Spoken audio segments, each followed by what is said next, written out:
Hello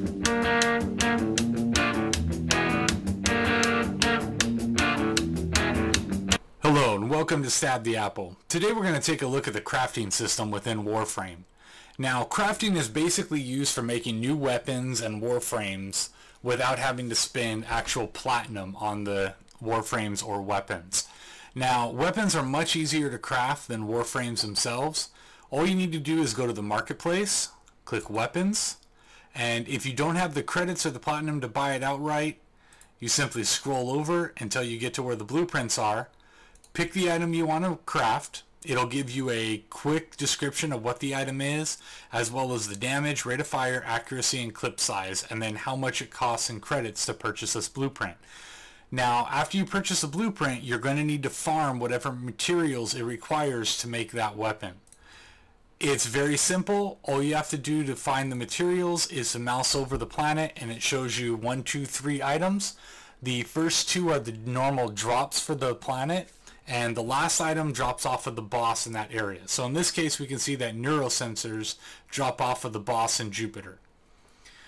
That's all you need for weapons. And you go to the foundry, you craft them, and I believe they take anywhere between 12 to 24 hours and roughly about another 15,000 credits, and you will have the weapon without having to spend any platinum on it. Now, warframes are a little bit more complicated. Warframes, you need the components.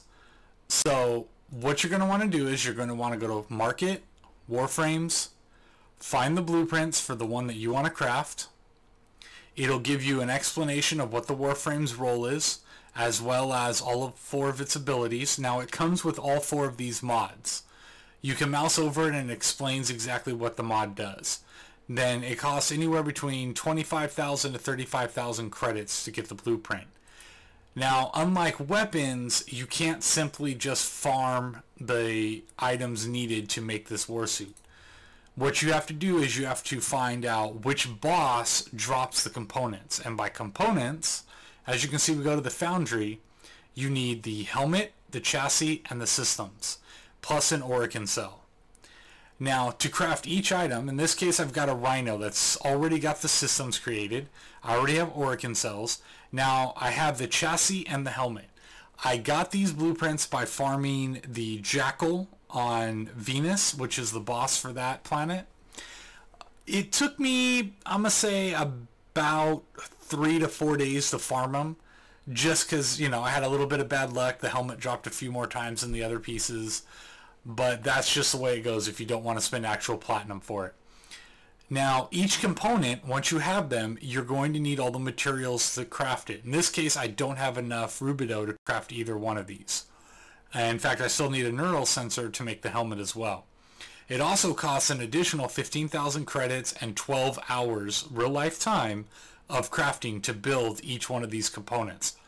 Once all 3 components are built, I will then have all 3 of these lit up green, just like this one, an Oricon cell, another 25,000 credits, and 3 days of real-life time to build it. Then I will have a brand new Warframe, and I will not have to spend any real-life money for it. Now, this takes about 2 weeks to do if you don't play hardcore. It takes roughly a week to farm all 3 pieces for the components. And then it takes about a week of crafting time. I'm talking about like a business week, 5 days. So if you've got a good clan, you've got buddies to hang out with, you can make a Warframe in about a week, week and a half. For normal people, it's probably going to take you about 2 weeks to craft it. So hopefully this guide has been helpful. If you like it, click like, leave us a comment. I will also leave a list of all the different planets and what bosses drop what. That way you can start farming your Warframes right away. Now, one last note, you will see a few people with weird items that you probably haven't seen in the market, like the Dark Dagger, Dark Sword, the Kronos Longsword. The Kronos Longsword actually drops from the very first boss in the game on Mercury. And the other ones like the Dark Sword, Dark Dagger, those things you can only get through alerts with the random reward. So, hope that's been helpful. I'm Van Draven. Till next time, take it easy.